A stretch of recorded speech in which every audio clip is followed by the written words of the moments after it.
A 1031 exchange accommodator is to be able to hold the funds for a 1031 exchange and help follow the guidelines in order to execute the movement of the funds. So instead of going to your personal account, you're able to keep the deferral going and what's called avoiding constructive receipt or actual receipt of the funds. Are you ready to transform your life? This is a no-nonsense show helping immigrants like you create generational wealth, even while working full-time. Get ready to take notes. Here's your host, Saket Jain. Welcome back, Migrate to Wealth listeners. Today we have pleasure to talk to Brett Swarts. Brett, how are you, buddy? Hey, I'm doing well, Saket. Thanks for having me on the show. Brett, where are you tuning in from, my friend? We have two headquarters, Taxifornia in Sacramento, and then we have St. Augustine, Florida. I love that name. What was the other headquarters? St. Augustine, Florida. Awesome. Where are you located right now? St. Augustine, Florida. 51% of the time. Man. There you go, man. You have to because of the taxes again. Hey, again, Brett, thank you again, man. I've been looking forward to this conversation. You and I met probably back at the Best Ever Conference in 2022. That's really the workshop that you had led. It got me intrigued. And since then, I've been following up your work. And over the last few weeks, we've had several conversations. So I'm actually super excited to talk, to bring you to my guest. I can't get my words today right. So Brett, what we do in this show is a little bit different, man. What we want to start with is your migration journey. We're more interested in who you are and how you got to do what you do. And along the way, your introduction is getting teased out, right? So we actually do it in reverse. So with that said, I would love to hear from you your migration journey into the beautiful world of DSTs. Sure. Yeah, great question, Saket. So I think it starts at a young age, fall in love with investment real estate and fall in love with the freedom it can provide for families and for people who want to build wealth through cash flow, mostly residential, multifamily properties in Northern California. I grew up in the Bay Area, my mom and dad, kind of Silicon Valley, East Bay, and building hundreds of homes. As a youngster, just gleaning what it meant to work hard, what it meant to be an entrepreneur, and see a project from start to finish and what it could provide for families. Now, my parents were doing very well for a long time, but then also something happened where it was kind of devastating for the family. They got divorced. And so I went from seeing or being a part of a lot of wealth to next to nothing because let's just say my dad didn't pay the child support he should have been paying over the years. But all things happen for a reason. And it gave me an opportunity to really pursue a passion for helping people get financial freedom so that they can have security in their family, so they can give to the causes they believe in most. And fast forward, I had an opportunity to study and practice multifamily investments at a place called Marcus and Millichap. We help people buy and sell investment real estate. My specialty was and is multifamily. And we did 1031 exchanges and things were going great. Things are really on the up. And we had an opportunity to kind of ride that wave until the '08 crash. And then we went from making a little bit of money to almost nothing overnight. And as a part of that journey, my wife and I were saying, do we really want to stay in this real estate game? Yeah. Do I want to go get this side hustle or do we want to go get a real job, if you will, maybe kind of the 9 to 5? And that's where we made some hard decisions. And one of the hard decisions was number one, we'd move into my brother with his small condo and we would cut our expenses down to the bare bones. And I would continue to work at Marcus and Millichap because I was learning and growing. And I was learning so much. And so I felt called to stay in that 100% commission, multifamily brokerage position. But at the same time, I had to keep the lights on. And so I did what every good entrepreneur wannabe does. You get a side hustle. My side hustle was a place called Cheesecake Factory, where I was a server nights and weekends. And so I worked about 70-hour weeks, 6-7 days a week, and burned a candle both ends for 2 years to keep the dream going. Now, while I was going through this financial struggle to keep the lights on and my wife, our first baby being born, my clients are going through a different financial struggle. And their struggle was having to face losing half or all of their wealth within the 3-year period from '08 and 2011 through a lot of investment real estate that was over leveraged, that they had overpaid for, and they had no liquidity, no diversification. And so they were losing the very thing that they put their trust in that gave them the freedom. And the very people who were telling them, I was one of them, to do 1031 exchanges and swap until you drop and then get a stepped up basis was the end all be all. And that's going to solve the challenges for your financial freedom and for your future of your family. But we found out very quickly that the 1031 exchange was actually the enemy at that point. And it wasn't their friend. And we studied this and it came to a story of a client I was working with. He had $50 million of multifamily real estate. He's in his mid 40s. He'd built up his wealth for many years, started as a real estate agent and then moved into a syndicator. But he was 80% leveraged. And he not only lost all of his properties, but he went bankrupt, lost his house, lost his marriage. And so we said, there's got to be a better way. And that better way we did learn was something called a Deferred Sales Trust. Now, this is fast forward to 2009, right in between there. I learned about this. I'm still at Cheesecake Factory. And we sat in the Marcus and Millichap office in Sacramento saying, if this is true, this will change everything. Mm-hmm. This will be the Netflix to the Blockbuster way of exit planning. This will provide the freedom and the diversification and what we call optimal timing that will change the way wealth is built forever. Why doesn't everyone know about this? Seems like it's too good to be true. But I guess I was curious enough, maybe desperate enough just to give it a shot to see what people would think. And so I started to cold call my clients, cold call new investors, new owners, CPA firms, and really just started to wrestle with what this thing was and what was possible. And fast forward, I was able to retire from the Cheesecake Factory. My wife and I have 5 kids now. She's able to stay home full time with our kids, one of our passions. Awesome. And now I just coach and train and close deals about every week. And I train some of the best commercial syndicators across the country on how to use this, what it is, how it works, why it's legal. And so hopefully they can deliver more freedom for their clients and their partners and everyone else that's trying to build wealth in a way that makes a lot of sense. That is awesome, Brett. Well, what an exciting journey, man. From the upbringing that you had to the divorce that kind of changed the whole trajectory to then actually being a server at a Cheesecake Factory. So you've definitely seen a lot of highs and lows, right? So before we go into the technicality of what a DST and what a 1031 exchange is, I'm actually more interested in learning about the state of mind, right? Because a lot of people, you could have gone 2 ways, which is usually the case. You could either gone too depressed, you can go in a direction where my life sucks and everything, the victim mentality, or you pick the route of a victor. Let me try to take the bull by the horns and try to figure out how do we make the best out of the situation that we are in. So what was your state of mind? If you could actually take us back. Yeah, the state of mind was, I felt called to stay exactly where I was at. I'm a Christian. I have faith in God. And my faith was, I felt like that was the right place for me. Even though monetarily speaking, it wasn't fruitful, right? At the time. It was really, 1 year I made like $25,000. Like it was really humbling. In fact, I think it was a period of that desert financially that really helps to define, my wife and I, our character for our marriage, our future, and what we want it and our vision to be. And it was during those time frames that it gave me the opportunity to grow and to persevere. And so as much as it was my mindset, it was collectively our mindset for our marriage and for our future, that if we can grow and learn now, we can delay gratification and push through these challenges, that it will pay off in the future. You sow what you reap, and we wanted to really make sure that we were sowing into, character, personal development, leadership, of course, commercial real estate underwriting and IRRs and 1031 exchanges, and really learning from clients. I mean, my favorite part of this whole thing that I get to help people with their wealth is I get to become a part of their dream team to help them structure an exit what's so big for themselves and their family legacy. I also had a chance to play college basketball on scholarship, and I always just love working on teams. I love helping people. I love solving problems. I think we get paid in direct proportion to the level of problems we can solve and the level of service we can provide for people. And so that was really what my focus was how can we just solve problems and help people and use the gifts I was given to do that. And that meant, I think sometimes, the world, God, society, it challenges us in these periods of the storm or the desert to see if you're going to persevere and press through. And looking back, those are all the pieces. The same thing with the parents' divorce, right? If you actually think about it. At one point, I was 16 years old and I was really angry because I started to ask the questions and find out what actually happened and what was going on. Like, hey, why can't we afford a car? Why do we have to live with grandma? Why do we have to move out of the Bay Area to Sacramento, a little more low cost? All these kind of things. When you're 8 or 9, or 6, 7, 8, when everything happened with the divorce, you don't ask those questions. But my mom gave me an opportunity to make a choice. You can be angry and you can point fingers, or you can, love your dad, be grateful for all the amazing things that he instilled in you: hard work, being an entrepreneur, love for real estate. And he would always spoil us and he had the Harleys and the boats and all this stuff. And so we would go hang out with him during the summers and build houses. And so, it's not always just 100% bad or good. It was all the things you could be grateful for. And so I think that was a part of it, was just choosing to be grateful, knowing there's a higher calling, and persevering through to do whatever it takes to keep that part of myself growing in my career.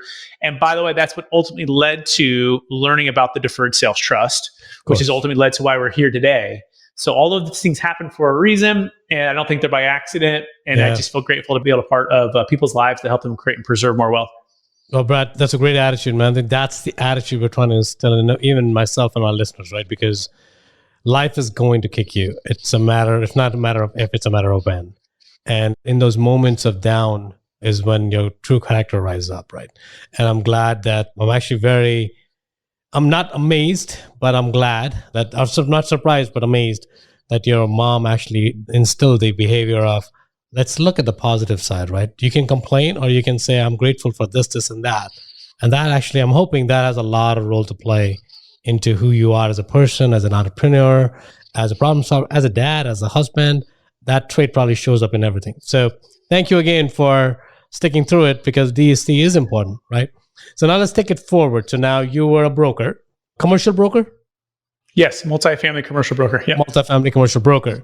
And of course, at the time up until 2008 was great. And then when the GFC hit, of course, everything shifted for everybody, right? So in that moment, how did the DST come to you? So actually, before we go there, let's actually take a quick segue into, you said one thing, which is 1031, and it's important for folks to understand what 1031 is. And we have a motto, no investor left behind. So we want to make sure we simplify it. So can you explain 1031 in a very simple term, the concept, and then at least people will be able to build that bridge to DST? Sure. Yeah. Whenever you have a complex potential subject, you always want to just do a kind of like bridge. And a kind of like bridge is something that you might already know. So most people already know an IRA or a 401k. These are tax deferral, tax codes that the government allows us to do for retirement. So the 1031 exchange is kind of like an IRA or a 401k. And that if you delay gratification, or you delay the payment or delay the distribution from you at the close of escrow, and you move the funds into another piece of property, you trade it or exchange it, if is really the term, you're able to defer the capital gains tax. Mm-hmm. And so let's say you had a $3 million property that you bought for $1 million, and you're in California, it's a $2 million gain, which is used 40% as the capital gains tax and depreciation recapture, state, federal, and Obamacare. It's about an $800,000 tax. And so instead of paying that tax and taking it all and just using it on personal primary homes or just spending it on entertainment, the government says, we want to encourage you to roll that into another piece of property and improve that property and own that property. And so if you trade all $3 million and move into another piece of property, we'll allow you to defer that tax until you take distributions or payments from that. And so it's just a way to defer tax, to grow wealth.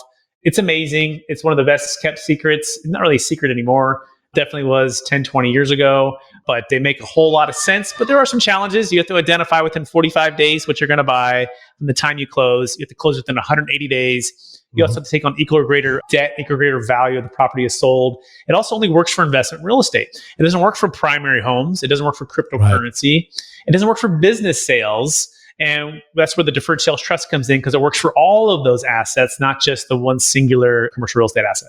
Yeah, perfect. So I think it's very, very, in K through 12 terms, if you have a real estate that you made profits in, capital gains in, you really have two options. Either you take those distributions from profit and pay the taxes, or you do what is called a 1031, a like exchange property, that you go buy another real estate, which is like kind, to make sure that you roll all the profits into that. So you don't take any distributions. If you didn't take any distributions, you don't pay any taxes, right? That's really, in a very simplistic term, what 1031 is. As Brett was talking about, there are stipulations, there are time restrictions, there are other things that you have to make sure you stick within, right? So you were doing a 1031.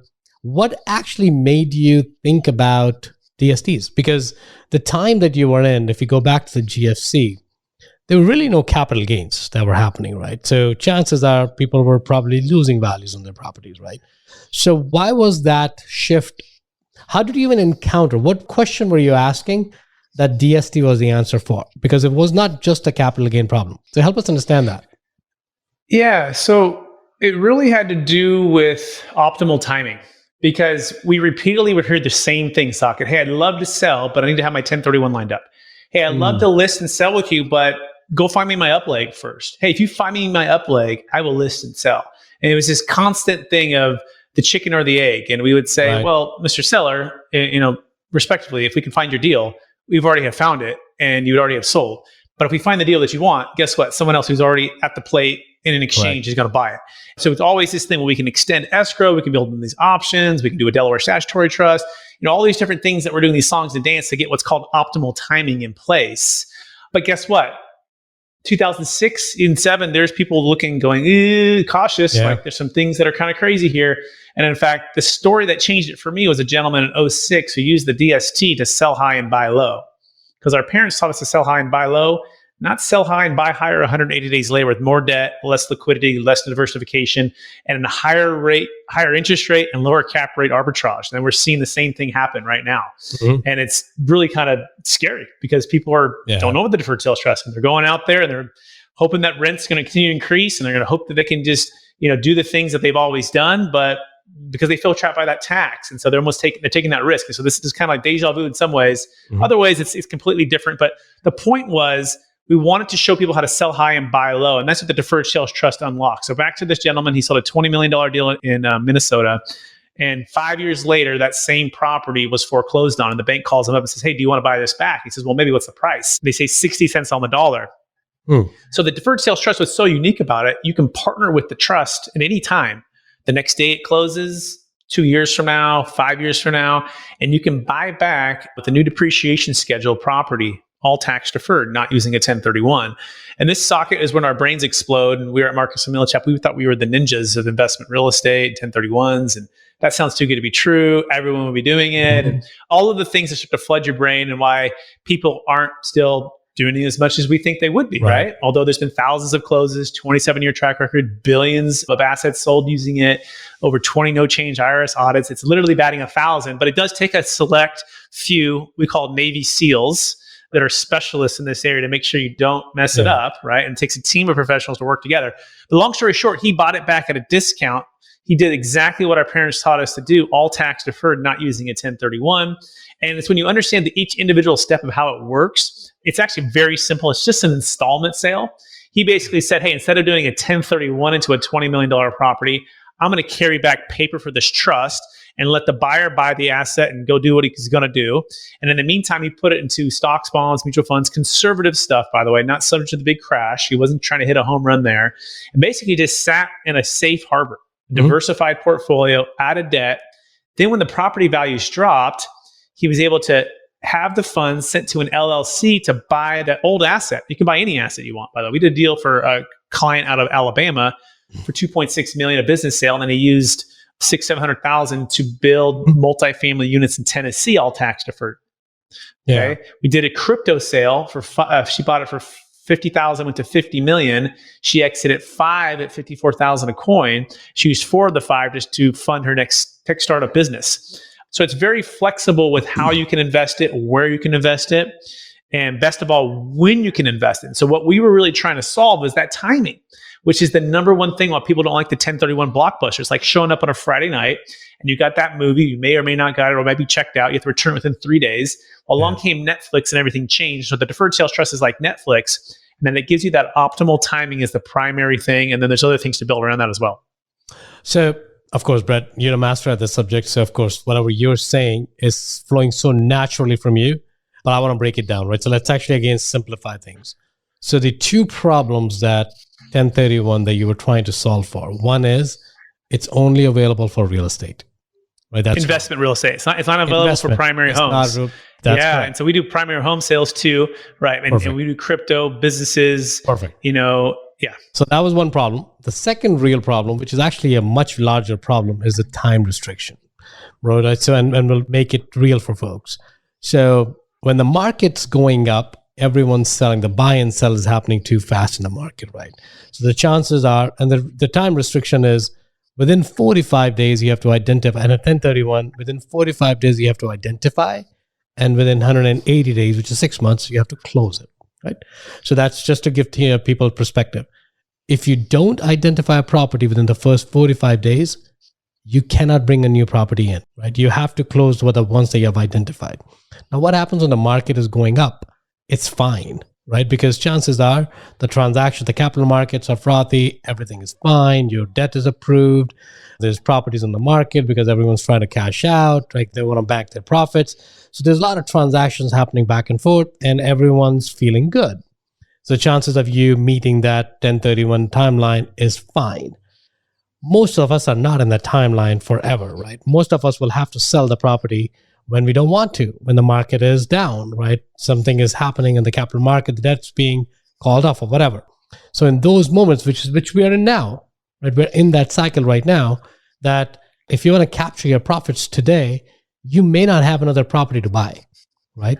Because most folks, if you don't need to sell right now, people are not selling right now, right? There's lesser transaction volumes that are happening. So now you come into a point where you can't even get out of a deal. The only way to get out of a deal in a profitable manner is to pay taxes, right? And now this is a big premise, and we can have a separate conversation on that should you pay taxes or should you not pay taxes, right? We're not saying we're tax avoidance strategy. Any strategy that we're talking here is always tax deferral strategy. Now they can roll into a tax avoidance, which is a separate conversation, but we're basically saying we will be paying taxes at some point, right? So we're just deferring it. So now what we're saying is, okay, now we have a problem in the current situation. If I have a property, which is one of my investors has that condition, that they have banked about $2 million in capital gains. That's a conversation you and I had a few weeks ago, right? So this person has sold the property, but he can't find a deal right now because most people are not selling the deal that he's interested in. So now what we do at that point is he has two options: pay the taxes or actually put it into an instrument like a Deferred Sales Trust, DST. Now the DST, you have to be careful. The word DST is also used for Delaware Statutory Trust. But we're not talking about that. We're talking about Deferred Sales Trust, right? Which Brett is an expert at. So what now we're doing is we're parking the money. We take that $2 million of my investor's money. We park in the DST, Deferred Sales Trust, and we basically use that as a mechanism to sit and wait. But while we're waiting, we're still invested, right? We're already, just like a 1031, we're not paying taxes on that profit anymore. We're basically, through the DST, we have avoided the tax payment up front. And when the market timing is right, maybe 6 months, maybe 9 months, maybe 2 years, we don't know when the market's going to be on the uptick, where the properties are going to be on the discount. That's the time my investor is going to be able to use that funds to buy that property, right? So just a cycle of that is very important. I want to make sure, or my investor could say, I'm tired, I'm done with real estate. I'm never going to do real estate again. I just want to do crypto, for example, right? 1031 doesn't give you that option. You have to go from investment real estate to investment real estate. But a DST can give you an option of, you can go from real estate to crypto. You can go from crypto to real estate. You can go from crypto to venture capital funding. You can go anywhere, right? The permutation combinations are, you can pick from one asset class, you can go to unlimited number of asset classes, right? That's really where the premise of DST is, that you're breaking that boundaries of being in a real estate asset class, investment real estate asset class, to opening up the aperture and removing the time restrictions. Brett, I want to make sure that I'm not mischaracterizing anything. Did I say it correctly, what DST is? You did. Yeah, you nailed it. And it's really clarifying, if you're listening to this, what your wealth plan is, having a capital and a tax flow mindset. Most of us have a cash flow mindset, or just, we're building capital, building equity, which is great. But what about your tax flow strategy? And who's the team to help you get there? Because taxes are going higher. And what's the strategy that's going to become the cornerstone to unlock the freedoms you're looking for? And that could be location freedom, time freedom, 1031 exchange freedom, or having a rescue plan in case your 1031 fails. It could be estate tax challenges. We can eliminate 40% of the death tax without having to buy a bunch of life insurance, or give it all away to charity, or have 50 kids to gift it away. It could be a chance to simply relax for a while, but you can be entrepreneur or you can be passive. The challenge with the Delaware 1031, and we do those too, by the way, and they have their place for when we use them. A, they only work for investment real estate because they're part of the 1031 family. But B, you give up all control, all liquidity, all diversification for typically 5, 7, or 10 years. And they're typically not value-add properties. And so once you understand the nuances of what's below the surface versus just 1031 and defer your tax, you want to do the same thing with the Deferred Sales Trust. Use the Deferred Sales Trust, but what can I unlock to make this thing an investment, not an expense? How can I have the freedoms I'm trying to achieve? How can I invest into passive, real estate deals with the trust, also into the stock market, or be active, or a mixture of all three? That's where the transformation happens and the freedom happens. And it's a powerful, amazing way to create and preserve wealth. And that's what we love to do. Awesome, Brett. So I know the instrument is very powerful, right? So let's actually now break down I'm the client. So let's say I actually have $2 million available, right? That I just sold a real estate deal and I want to deploy it now, and I'm about to fail my 1031 exchange. How does that process look like? Like, what happens and who's involved and how many days? Can you give us some breakdown on what that looks like? Yeah, number one, hopefully you've already contacted us and you're working with us with your 1031 exchange, and you're working with us with the accommodator that we work with to make sure that we have the proper exchange language inside of it's a defeasance language for the deferred sales trust inside of your exchange agreement is step number one. So if you're listening to this, please, please, please contact us so we can get all of that set up. This is just an option. You don't pay for the deferred sales trust unless you use it, but by all means, do not get in the spot where you're with an accommodator who will not accommodate, either because they don't know the deferred sales trust, or they don't want to know it, or they have all of their misgivings about it, right? Brett, what's the role of an accommodator? A 1031 exchange accommodator is to be able to hold the funds for a 1031 exchange and help follow the guidelines in order to execute the movement of the funds. So instead of going to your personal account, you're able to keep the deferral going, and what's called avoiding constructive receipt or actual receipt of the funds. That's what their role is. So you want to make sure that we have that in place. Now, let's assume that you didn't have that in place and you're listening to this now. You're like, my funds are in an accommodator right now. Does that mean it's too late? No. Contact us and we could probably, we can work with your accommodator. Whether or not they will work with us is another question, right? So I get calls all the time, Saket, and this is the worst call. Hey, I'm with such and such exchange accommodator, one of the big 500-pound gorillas, and they won't accommodate. They don't even want to talk to us. They won't talk to us. Right. They won't go through it. And I ask them, why? They're not the ones responsible for the tax. You are, right? And it's your choice. What do they matter if you do a Delaware Statutory Trust or a 1031 exchange or Deferred Sales Trust? But some of the big ones just will not accommodate. And so we just never use them ever again. So that's the first thing. So hopefully you want to work with somebody, but let's assume that they are amenable, and some of them will be. Then we can work with them to put language inside of your agreement. Now, we want to look at the time frame of the exchange. But typically on day 46, if you have not identified anything or de-identified, we can move into the Deferred Sales Trust, or basically day 180, day 181, when the exchange is about to fail, we can defease into the Deferred Sales Trust. Every deal is a little bit different. It's customized, but that's why we work on a 100% conditional engagement agreement with the tax attorneys to make sure that we could execute. And if we don't execute, you don't pay us on the Deferred Sales Trust. Got it. So now let's actually deconstruct the DST itself, the making of the DST, right? So how does it look from an outside? And if you were to draw some boxes for us.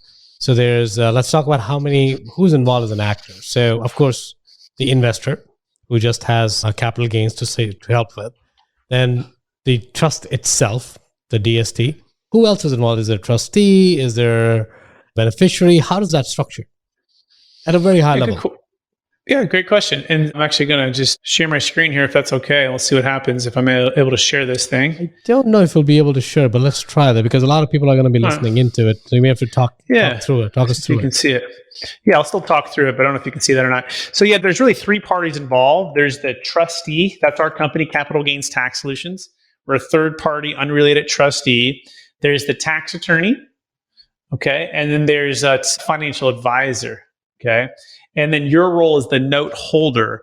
And so you have assets to sell. And let's just say you're going to sell it for $10 million to a cash buyer. And the cash buyer can come with a loan, can pay all cash. We don't care how they come with cash. We're just not going to finance them. We're going to ask you, the seller, to finance the trust. It's a brand new trust that only does business with you and your spouse if you're married. And it can be passed to kids and continued on for multiple generations, okay? So let's just say it's a zero basis, zero debt, $10 million gain. It's about, you live in California or New York, you're about to pay $4 million of tax. Right before close of escrow, when we've already set up the trust inside of the purchase and sale agreement as an option, you're going to sell your interest and or your asset to the trust for $10 million, except you, as the note holder, are going to take back a promissory note, meaning you're going to get a zero down payment and you're going to 100% finance the trust. The trust is going to turn around and sell it to the cash buyer for 10 million. Therefore, the trust establishes a new basis. It's sold for 10 and it bought for 10, so it has no gain. And the money goes into the trust. The buyer takes the title of the property. He's gone or she's gone. And there's 10 million sitting in the trust that's owed back to you. So what you basically did is you exchanged your ownership for a promissory note, which is not unlike anything that you might have done with a regular installment sale. This is why our foundation goes back, 90 years is the tax code. We've been doing the Deferred Sales Trust for 27 years, and it's actually not that complicated. You're just doing an installment sale with a third-party trust, with a third-party trustee. By the way, guess what an exchange is? Third-party accommodator. What are you doing there? You're giving up the funds for a period of time. Oh, the difference is they don't pay you interest. On our side, we pay you interest. So we're kind of like a long-term 1031 company, kind of like an IRA, kind of like a 401k, and that you're delaying the tax, you're delaying the payment, you're deferring it, and you're letting that full 10 million build and work for you, invest it. And typically most sellers, creditors in this scenario will just live off the interest payments, and they'll pay ordinary income tax on that. And they'll keep the 10 million in the trust as the full balance, and they'll never dip into that. And they can if they want, so they'll pay tax, but they'll just live off typically a 6, 7, 8% interest rate. Okay. And they'll pay ordinary income tax on that. Right. But better than that, they can partner with the trust to go buy more properties and get up to 80 to 98% of the upside, the way that we structure it, when you're an active owner with the trust. And so you're not just tied to just being passive. You can actually be an entrepreneur. And that's where we really help you to unlock what this thing can do and the ROI and why it makes sense. So Brett, let me again, by now I like to K through 12 everything, right? So simple. So I'm going to walk through steps really quick. So what you're basically doing is you are assigning the ownership of your asset, let's say a real estate or a crypto, whatever, to a third party, which is it's a Deferred Sales Trust, DST. Now the DST is basically then selling the property to the buyer, correct?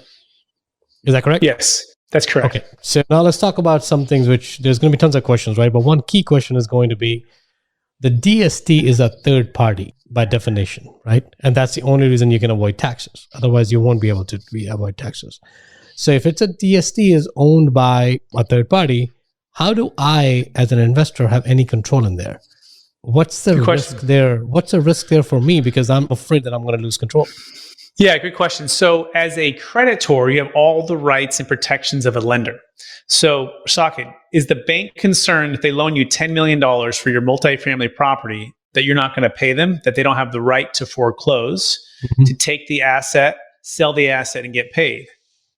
Nope. So the better question is, what kind of rights and protections do I have? Do the funds ever move without my protection or my approval? No. Are the funds invested and I have 24/7 access to view the funds online for all of the liquid investments? Yes. Can the funds be invested into my own deals or deals with partners that I know and like and trust? The answer is yes. And as a all the rights and protections of a lender, you have those. If the promissory note is not performing, you have a right to call the note, and by right, the investments must be sold and you'll be paid back. And so the collateral really is the most important question. What is the collateral secured against? Because what's really interesting, Saket, is a lot of people will have this objection, and then I'll ask them, well, if you had a $10 million multifamily property, would you carry paper for the buyer? And they say, yeah, I probably want more of a down payment, right? They want to do 100% financing. But I say, would you be concerned that if they didn't pay you, you don't have the protections to get your money back and get your asset back? They say, no, I just foreclosed. It's an installment sale. They're like, exactly right. Now here's the difference. We can secure it against the biggest companies in the world. The collateral can be Home Depot, Walmart, Google, Apple. It could be commercial real estate syndications. It could be lending funds. It could be development funds. It could be your own deals that you're partnering with. It could be a number of things that the key is we can diversify. So instead of having all your eggs in one basket and caring for a single buyer who may or may not run your property into the ground, who may or may not, you have to foreclose on him or her, right? You have the opportunity to spread your risk across multiple investments and then also dollar cost average. And this is why we're like Netflix. And so, you have the rights and protections of a lender, and funds never move without your approval or your signature. And we also use a third-party financial advisor. Here's the other important part. And they typically are investing some of the funds with your approval, right, into, conservative portfolio of liquid investments, stocks, bonds, mutual funds of your approval, and they're third party, all the reporting there and all of those things. And so all of those checks and balances to me actually makes it more secure. If that makes sense. Now help me understand this, right? So the promissory note, so let's say I put $2 million in the DST.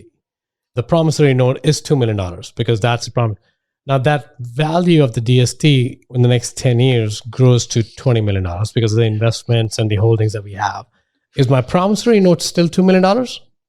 Like, what's my claim to the additional $8 million that's created within the DST? Yeah, the question or the thought would be, hey, am I giving up all of the upside? Like, if I put $2 million into Apple stock and it goes to $20 million in 10 years, like, how do I get the upside? And the answer is it depends. So and by the way, we'd always diversify, and that's part of the tenets of what we do is to not over concentrate and put it all into single stock or a single property. Sure. So by nature, we're going to diversify. But number two, let's just say we diversify and everything just 10Xs, right? If you purchase an option, you can purchase an option to carve out the upside. So up front, you could say, hey, I think this $2 million is going to go to 20 million or whatever amount of million. I want the option to carve out the upside personally. So you can buy the option. Most people will buy the option, though, when they partner with the trust to go do other deals, because those are the deals they think they're going to get the home runs on, right? Sure. And so, for example, let's say there's $2 million in the trust and you put $1 million into an LLC to go buy an apartment complex or something over here. You might buy an option, and the option is for a 10-year term is $15,000, for a 5-year term is $7,500. And if within that time period, basically that asset, if you partnered with the trust, goes through the roof, you can get 80 to up to 98% of the upside the way that we structured the deal. And so, yeah, there's definitely ways to do that. And that's part of our job too. Our job is not to try to make a bunch of money on the upside. Our job, we do make recurring fees. That's our revenue. That's our model here. But our role is to try to give you all of the good, all of the potential challenges, all the things you want to look out for, and then build the wealth plan around that. And then if you really are concerned about the upside, you have an option to purchase an option to carve out the upside. Got it. Now, we were talking about, Brett, you mentioned that, of course, you're not doing this for free. Right? You're definitely, there's charges, there's fees that need to be involved. Could you break it down for us, what those fees are? Yeah, what are the deferred sales trust fees? There's really two sets of fees. Okay, the first set is the one-time fee paid to the tax attorneys, my business partners, who provide lifetime audit defense, the 27-year track record. They're brilliant. Like the gentleman who created this, I believe he's the Elon Musk of tax and CPAs, all of that. Okay, he's a genius. He's great. They provide the lifetime audit defense. They charge 1.5% on the first million, and 1.25% on anything above. Sure. So let's say it was a $2 million deal. It'd be $15,000 on that first million, and it'd be $12,500 on that second million. That'd be the one-time fee. Okay. It's on the gross sales price. Sure. Now, whatever hits the trust account, let's imagine they had $1 million of debt on that property, and $1 million hits the promissory note for the trust account, then we would charge about 1.5% to 2% on a recurring basis. Okay. At the close, recurring. However, our goal is to typically net you 6, 7, or 8% net of those recurring fees. So say we're going for 8, we're going to try to go for 10 to try to net you 8. And that's on the passive side of things, unless you purchase the option and do those other things, right? So those are the general fees. There's some miscellaneous tax return fees, but basically 1.5% to 2% on a recurring basis, and a one-time fee of basically 1.5% on a gross asset sale basis. Got it. So I think what we're basically saying is, let's just say if you're looking at a 10-year window, right? The cost could be somewhere about 10 to 12% in recurring fee versus you paying a 40% tax upfront. While you're making 8 to 9%, 8% net, right? Your money is still growing. That's part of why we have minimums, right? So we have $1 million net proceeds, $1 million gain is our minimum, right? So it's got to be painful enough on the gain for the tax that's going to be paid to hire us to do this. This is also why we do it on a conditional basis. You only use it if we only get paid if it closes, and if you actually choose to use it up to even to the last minute. Sure. So yeah, it's got to make sense, right? And we found that it's somewhere between 25 and 50% of your gain is going to be taxed with capital gains tax and depreciation recapture. Of course. And so what we're saying is, if you have an extra 25 to 50% total amount to earn on every year in, year out. Of course, why not? So that's the first way to make it an investment, not an expense. Number two is when you buy a property, you get a new depreciation schedule. So this is cool. right? Imagine you own the asset for 10 million, went to zero depreciation. You did a 1031 for a property for 11 million. You only have $1 million of depreciation on that new property. If you bought it for 10, you have zero. Well, if you buy that same property through the Deferred Sales Trust for 11 million, let's say put in a $5 million down payment, you get a brand new depreciation schedule on that 11 million. Okay, and that's powerful because now you get up to 80% of it the way we structure it. We can't give you 100%, but that depreciation, that tax flow lost per year can offset a lot of the cash flow from that asset, and that can pay for it itself. Hopefully you bought that asset instead of paying 11 for it, you bought it at 9 because you waited to optimal timing, right? And then hopefully too, if you had an estate greater than 24 million married or 12 million single, you did the DST 2.0 and you moved the funds outside your taxable estate. Right. And so these I guess you would call them little levers or little ways to move this Rubik's Cube to make this thing an investment and not an expense. And once you understand how to unlock these things with our team, you say, oh my goodness, this is all an investment and not an expense. Right? Versus just the one ROI most people think about is just the first one you said, but you really want to make sure you understand all of those ROIs. And that's what really creates this machine to build wealth, not just the deferred tax. Yes. So Brett, it seems very powerful, right? Very powerful. Maybe at the onset, too good to be true. But of course it's not because you guys have been doing it for a while and it's been there for a while. What are some of the resistance points you get from some of your clients, right? Kind of like, what are their major concerns? Yeah, the biggest one I think we find is that people come in with a team and they're really smart, amazing CPAs, tax attorneys, commercial brokers, financial advisors that had never heard of it and they never told them, and they find us. And so now it's this transfer of trust. And we try to approach it to say, hey, it's not a transfer of trust. It's just unlock what's possible and allow us to come in and speak to your team. And 9 out of 10, they all join us. But what happens is when time gets squeezed and you only have 30 days to close, 10 days to close, whatever, contingent. And all of a sudden the person finds us on YouTube or on the podcast and they bring it to their people are instinctively, they're like, if I say yes, and I'd never done it before and it doesn't work out, now I'm the one to blame, right? The advisor. If I say no and it doesn't work, then I'm the hero, right? Or at least I warned them. And so it's this tension between proprietary protected, people not knowing about it, and the client somewhere in between. Like we have one deal right now, it's a $150 million deal. It's a business sale out of the Midwest. And the guy's like, we had multiple calls, really excited. Things are going really well. And we have a lot of momentum. And all of a sudden I get an email that says, estate planning attorney has some concerns and some red flags. And it's like, hey, no problem. Bring your red flags, bring your challenges. I'm like 99% of the time, they're really not, once they talk with us, they're like, oh, they relax and they're like, oh, this is great, right? And you have to realize too, from the advisor's standpoint, they get approached with stuff like this all the time. Correct. And most of it is too good to be true. And they don't have the IRS track record. They don't have the lifetime audit defense. So they think they have to defend it if the IRS comes knocking. And so there's no way they're going to back what they don't know they've never done. And so it's that transfer of trust. And so there's really two options. A, you can trust that your advisors are, so cautious and conservative and just pay your tax and you lose anyways, right? Or you can transfer your trust or help to try to bridge that gap and bring us into the fold and all of us work together. Again, if we have enough time, 9 out of 10, they all join us and it's great. But it's when time gets squeezed, or number two, the advisor won't even join the call. Like sometimes we're really perplexed. That happens? Like yeah, there's times where it happens where they won't join or they won't sign the NDA or they're just so close to it because they read an article online or a blog post or something.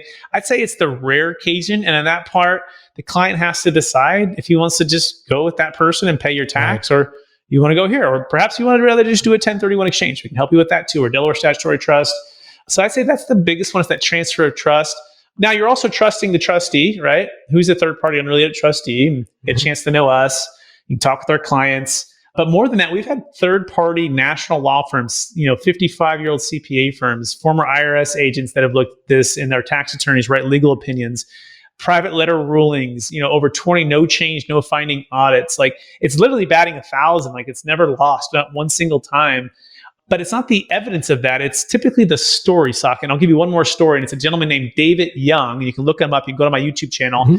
And David Young ran with a guy named Bill Gross. And these two guys built PIMCO with 5 other guys about 20 years ago from $80 billion to $1.2 trillion. If you're a commercial real estate person like myself and Socket, you might be saying, what's PIMCO? Well, they're one of the biggest money managers in the world. Very well respected. So these guys are world class at what they do. Well, fast forward, they all retire from PIMCO. And then David and 5 other guys form a group called A&Phil Capital. And then about 5 years ago, they get approached with the Deferred Sales Trust. They do a 2-year due diligence, having their legal team review it. They look at it, talk to the clients, go through everything you can imagine. Because guess what? These guys too thought it was too good to be true. And they've heard a lot of stuff for a lot of years. And you can imagine people approach them with a lot of things because they're the best in the world at what they do. Yeah. And guess what they found after 2 years? Number one, that might be the smartest person we've ever met. And that's not me. It's a tax attorney who created it. And number two, we're all in. We're part of the DST inner circle and we'll manage capital for clients.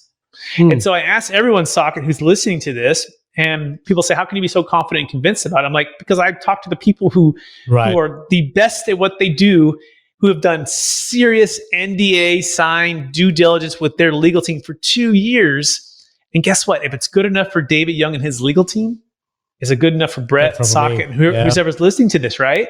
And I'll put you on the phone with David and we can go through it. And so that's what I challenge people with, is not just to take the status quo because your advisor, perhaps the guy who helped you get from 0 to $1 million or 1 to 5 million or 5 to 10 million, it's not the same guy to help you go from, a 10 to $100 million. You might need to level up your team. And that means leveling up, your, all of the things that you're looking at, right? Level up your strategy. So these are all the things that we work with all the time, which is part of the challenge, but we enjoy.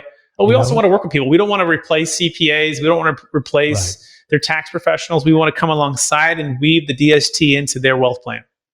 No, this is amazing. Brett, I want to respect for your time, man. I love hearing about DSTs. I know we have several conversations before. So we're coming towards the end of the show. We always end with 2 questions. Like, one is, of course, you're at an exciting career and many more exciting things to still to unfold. But if you were to go back to your 16, 20-year-old self when you were asking those questions, right? That why do I not have this? Why do I not have that? What are some of the insights that you would share with them? Maybe top 3 insights to make their migration in life more intentional. Well, I had so many amazing people that poured into me. Not only my mom, I told you about her amazing older brother, older cousins that were like brothers, basketball coaches, football coaches, baseball coaches, youth pastors, sports played a big part of my life. So many great male figures that just poured into me, didn't let me get by with anything, pushed me to my best. And so that's the first thing. So get some great mentors and coaches in your life and be humble to know enough that you don't know it all, A, and B, be humbled enough to know that you can do it. You believe in if someone else can do it, you can do it. And so my mom instilled that belief in me, so did my dad, that if someone else can do it, you can do it too, and just persevere, work harder than anybody else. But more than work hard, learn to work, number 2 would be work harder on yourself than you do on your job. A lot of us are just taught to get that degree, to just get that scholarship, to just get that job, or just close that deal, and those are all external things, and those are good and they last for a period of time. But really, the internal work is what's most important: your leadership, your personal development, your faith, your fitness, your family, your friendships. These are the major things that drive and build your character. So learn to work harder on yourself than you do on the job, the external type of things. If you work hard on your job, you'll make a living, and there's nothing wrong with that. If you work harder on yourself, you'll make a fortune. And this quote is by Jim Rohn, the late Jim Rohn. Yeah. And it's not just about making money, although hopefully you make a bunch of money so you can help a lot of people, but that's typically the byproduct of your character and your growth and how you're serving people. But really, it's the fortune of your character and your legacy to pass on to your family and pass on to those you're serving. So that would be the second one. The third one would be put your trust in God. I believe we've all been given certain gifts, and these gifts have been given to be a blessing, help to others. And knowing that it's something bigger than ourselves and we have an opportunity to be a light in this world, to me, it's like, put your trust there. For me, it's Jesus. He's my rock. He's my savior. And even when things are tough, if I'm focused on what he wants me to do, I have an internal peace that I really can't describe, except for I've been through a lot of things in my life and he's been there for me. And so just put your trust, have faith, and put your trust in God.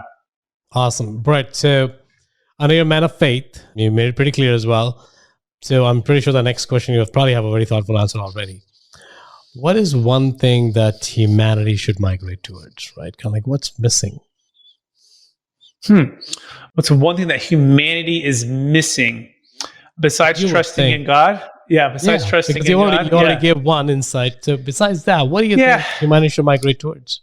Man, so I think that everything rises and falls on leadership, right? And so I think that humanity should bring in and hold accountable and encourage and build up the best leaders in every single facet of society, whether it be government, whether that be teachers, whether that be real estate, whether that be community leaders, whether that be coaches, and to really build amazing leaders that are focused on serving other people, building their gifts, and being a blessing to their communities. Because without great leadership, everything falters, everything fails. And so we are lacking leadership at maybe the highest levels in the history of I've only been around almost 40 years. So what do I really know? But it just seems like, especially in America, the leadership has failed us. And it's just heartbreaking to think even the last 10 years what is happening. So migrating towards building and encouraging and holding accountable the best leaders.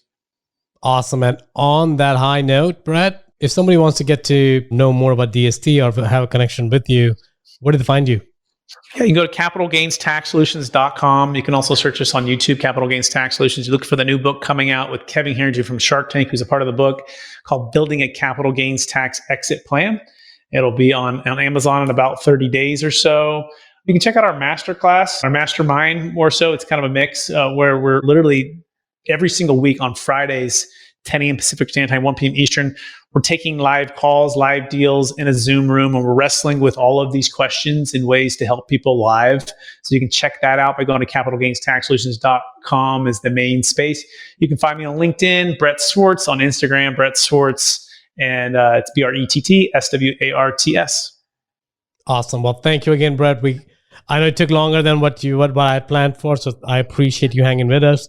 And, DST is powerful. I have spent a bunch of time understanding it myself. And then I'm actually now directing my investors who have the 1031 problem, not just to real estate, but also to crypto or businesses. So now I'm redirecting them to you. Well, on that note, thank you again, Brett. Appreciate it, buddy. And good luck with everything. Thank you, sir. Appreciate it. If you got value from this episode, you might consider sharing this content with a friend. But most importantly, be sure to take action on what you've learned. One way you can take the next step is to connect directly with Socket on an investor call. That link is waiting for you in the show notes below. The content of this podcast is for informational purposes only. Please consult your own advisors when making any investment decisions. Keep listening. We'll see you on the next episode.